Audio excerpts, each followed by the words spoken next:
హిమాలయాల మంచు కొండలలో కలింది లోయ ఉంది. ఈ లోయలో పాత కలింది గుడి ఉంది. ఆ గుడిలో సర్పరత్నం అనే గొప్ప మణి ఉంది.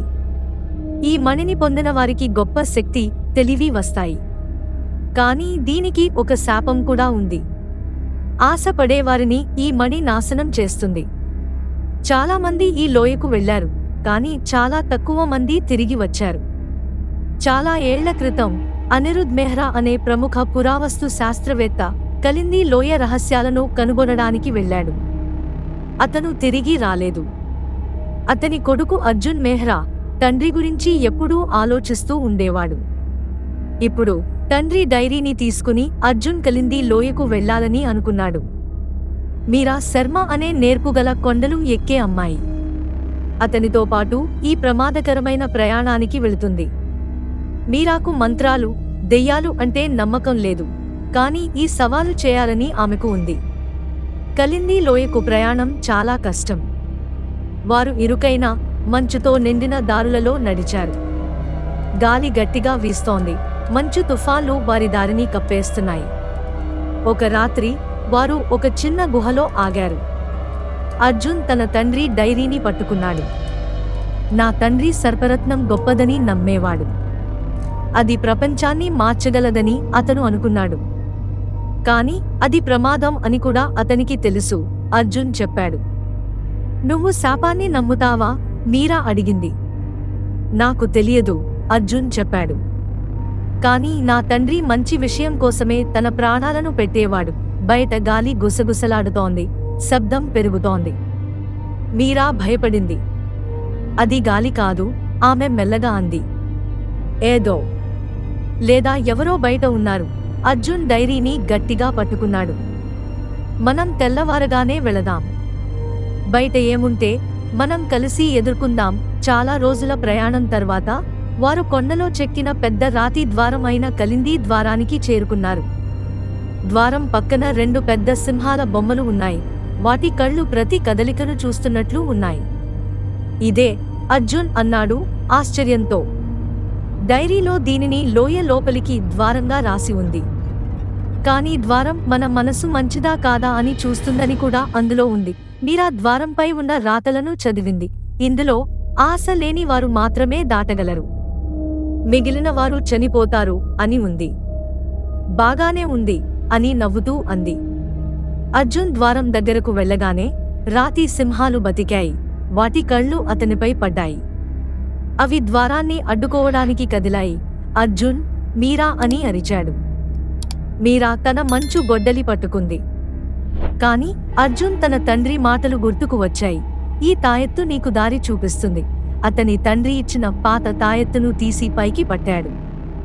సింహాలు ఆగిపోయాయి. వాటి తలలు వంగాయి. ద్వారం తెరుచుకుంది. పని చేసింది, అర్జున్ అన్నాడు నిట్టూర్పు విడుస్తూ. మిగిలిన లోయ కూడా ఇంత సులభంగా ఉంటే బాగుండు, మీరా అంది భయంతో. ద్వారం అవతల పెద్ద లోయ ఉంది. చాలా నిశ్శబ్దంగా ఉంది. వారు లోపలికి వెళ్లి కలింది గుడికి చేరుకున్నారు. ఆ గుడి చాలా అందంగా కానీ భయంకరంగా ఉంది. పాము రూపంలో ఉన్న స్తంభాలు, పాత రాతలతో వెలుగుతో ఉన్న గోడలతో. గుడి మధ్యలో అందంగా చెక్కిన వేదికపై సర్పరత్నం ఉంది. అది వింతైన కాంతితో మెరుస్తోంది. ఇదే, అర్జున్ మెల్లగా అన్నాడు. అతని కళ్ళు మణిపై ఉన్నాయి. సర్పరత్నం. అది అందంగా ఉంది, మీరా ఒప్పుకుంది. కాని ఆమె వీపు జలధరించింది. కాని అది తప్పుగా అనిపిస్తోంది. ఒక్కసారిగా గాలి బరువుగా మారింది. ఒక లోతైన, పెద్ద గొంతు గదిలో మారుమోగింది. మీరు పవిత్ర స్థలంలోకి రావడానికి ధైర్యం చేస్తున్నారా? నీడల్లోంచి రుద్రకాల్ అనే మంత్రగాడు బయటకు వచ్చాడు. అతను మణిని కాపాడటానికి శాపం పొందాడు.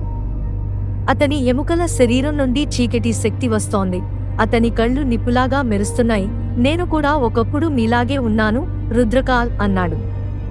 శక్తి కోసం వచ్చాను. కాని మణి నన్ను ఈ శాశ్వత బాధకు గురిచేసింది. ఇప్పుడు మీరు కూడా నాలాగే అవుతారు. రుద్రకాల్ తన చేతులు పైకెత్తి గుడి గోడల నుండి పాములను పిలిచాడు. రాతి పాములు ప్రాణం పొంది అర్జున్ మరియు మీరా వైపు ప్రమాదకరంగా పాకుతూ వచ్చాయి. మనం మణిని పగలగొట్టాలి, మీరా అరిచింది. ఒక పాము దాడి నుండి తప్పించుకుంటూ లేదు, దానిని పగలగొట్టడం వల్ల మరింత గొప్ప శక్తి బయటకు రావచ్చు, అర్జున్ అన్నాడు తన తండ్రి డైరీని చూస్తూ. మరొక దారి ఉండాలి. పాములు వారిని చుట్టేశాయి. వాటి పళ్ళు ప్రమాదకరంగా మెరుస్తున్నాయి. ఒకటి దూకబోతుండగా మీరా తన ఐ సాక్స్తో దానిని ముక్కలుగా చేసింది. నువ్వు ఏమి చేయబోతున్నావో త్వరగా చెయ్యి, ఆమె అరిచింది. అర్జున్ తనకు కావలసిన పేజీని చూశాడు. మణిని వేదికకు తిరిగి ఇవ్వాలి. అప్పుడే శాపం పోతుంది. మనం దానిని తిరిగి వేదికపై ఉంచాలి, అతను మీరాకు చెప్పాడు. వారు మణిని అందుకోబోతుండగా రుద్రకాల్ వారి దారిని అడ్డుకున్నాడు. మీరు శాపం నుండి తప్పించుకోగలరనుకుంటున్నారా? అతను గట్టిగా అరిచాడు. మణి నాది. అర్జున్ తాయెత్తును గట్టిగా పట్టుకుని ముందుకు అడుగు వేశాడు. శాపం మణిలో లేదు, అది దానికోసం వచ్చే ఆశలో ఉంది. రుద్రకాల్ అతనిపై దూకాడు. కానీ మీరా అడ్డుపడి తన చురుకుదనంతో మంత్రగాడిని తప్పించింది. అర్జున్ ఆ సమయాన్ని వాడుకుని మణిని పట్టుకుని తిరిగి వేదికపై ఉంచాడు. అతను తన తండ్రి డైరీ నుండి మంత్రాన్ని చదివాడు. గుడి గట్టిగా కదిలింది. మణి నుండి పెద్ద కాంతి వచ్చింది. రుద్రకాల్ అరిచాడు.